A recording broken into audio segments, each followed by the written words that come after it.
Break के बाद आपका एक बार फिर स्वागत है। आप देख रहे हैं जनादेश 2012 ओपिनियन पोल पंजाब, उत्तराखंड और अब बात करते हैं उत्तर प्रदेश की।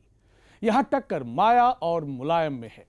मायावती 5वीं बार राज्य की सीएम बनने की हसरत रखती हैं तो मुलायम सिंह यादव चौथी बार।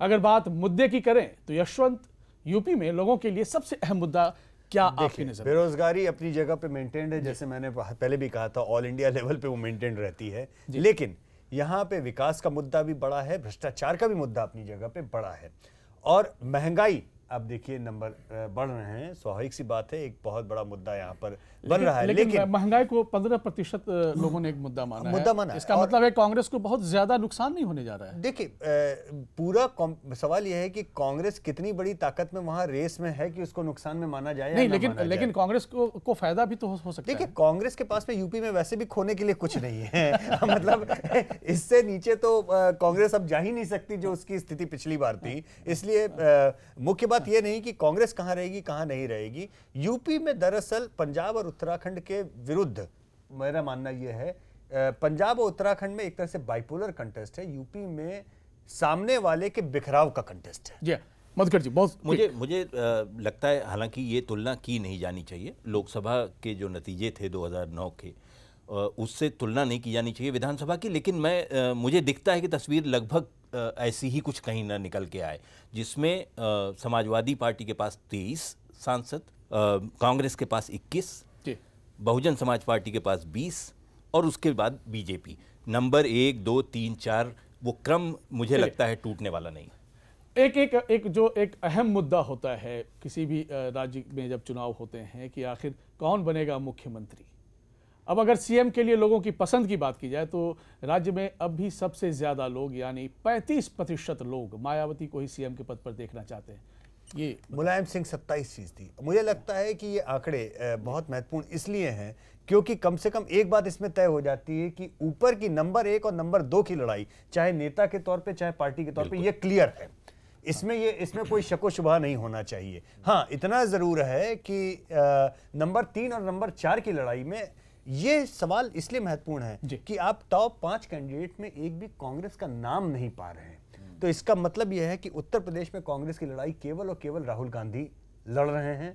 उनके पास में चीफ मिनिस्टर प्रोजेक्ट करने लायक कोई भी नाम राज्य का नहीं है, और राहुल गांधी को लोग चीफ मिनिस्टर कैंडिडेट मानते नहीं है, उनको प्राइम मिनिस्टर कैंडिडेट मानते हैं। आप किस तरह से देख रहे हैं इस पूरे गैप को? नहीं, मैं ये आपकी बात, देशमुख जी की बात से मैं सहमत हूँ कि कांग्रेस ने अभी तक किसी को प्रोजेक्ट भी नहीं किया चीफ मिनिस्टर के तौर पर।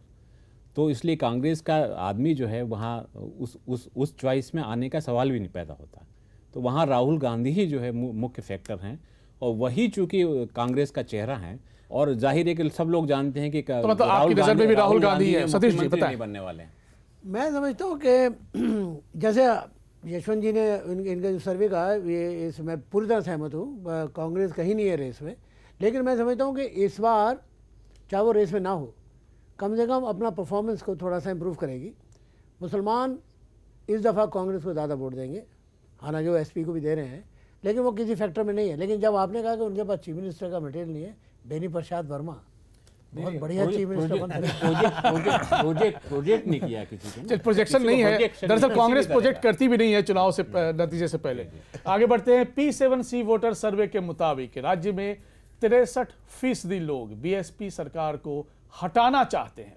ये एक बड़ा मामला। लेकिन एक सिफोलॉजिस्ट की हैसियत से अगर आप पूछेंगे तो उत्तर प्रदेश के चुनाव में मेरे लिए 63% का आंकड़ा महत्वपूर्ण नहीं है। मेरे लिए वो 27% का आंकड़ा ज्यादा महत्वपूर्ण है, जो कह रहा है हम सरकार नहीं बदलना चाहते हैं। क्योंकि ये 63% लोग 4 जगह बटे होंगे, लेकिन वो 27% लोग एक जगह होंगे, और उत्तर प्रदेश के चुनाव में जो 30% का वोट टच करता है वो मेजॉरिटी की सीटें लेके आता है। इसलिए इस सवाल के मायने उत्तर प्रदेश में बिल्कुल ही अलग और बिल्कुल ही दूसरे किस्म के हैं, बाकी राज्यों में बिल्कुल। इस पर हम जरा आप लोगों की भी टिप्पणी लेंगे, क्योंकि बहुत जरूरी है जानना कि ये जो 63% और 27% का जो इन्होंने विश्लेषण किया है, वो अपने आप में कहीं ना कहीं समझा रहा है कि ये 27% है कौन।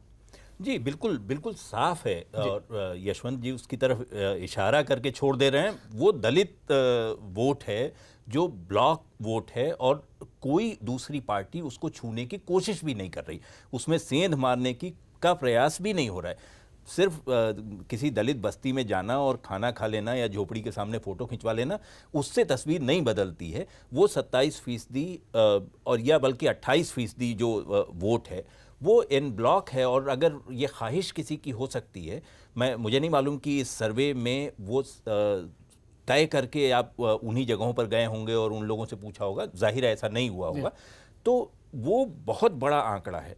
वो 27-28% मतलब बहुत बड़ा आंकड़ा है और 63% आप भी इनकी बात को आगे बढ़ाते हुए सहमत दिख रहे हैं। जी विष्णु जी, मैं भी इस बात से सहमत हूँ कि किसी ने भी, अब देखो मुसलमानों को जो है सारी पार्टियों ने, बीजेपी को छोड़कर बीजेपी भी कुछ कोशिश कर रही है, तो उसने मुसलमानों को तो टारगेट किया है कि भाई वो हमारे साथ आएँ, लेकिन दलितों को अपने साथ लाने की कोशिश किसी भी पार्टी ने गंभीरता से नहीं की है और करने की कोशिश नहीं करे। इसका मतलब कि वो मान रही हैं कि दलित वोट जो हो वो तो बीएसपी को जाएगा ही जाएगा, और ये आंकड़े भी इस बात को प्रदर्शित कर रहे हैं। सतीश जी देखिए, ऐसा है कि मैं दिमाग में मेरे उथल पुथल ये यूपी को लेकर हमेशा बनी रहती है। वो इसलिए कि बेशक मायावती दलित रिप्रेजेंट करती हैं बीएसपी को, लेकिन पिछले 10 साल में मायावती ने दलित के लिए यूपी में क्या किया है?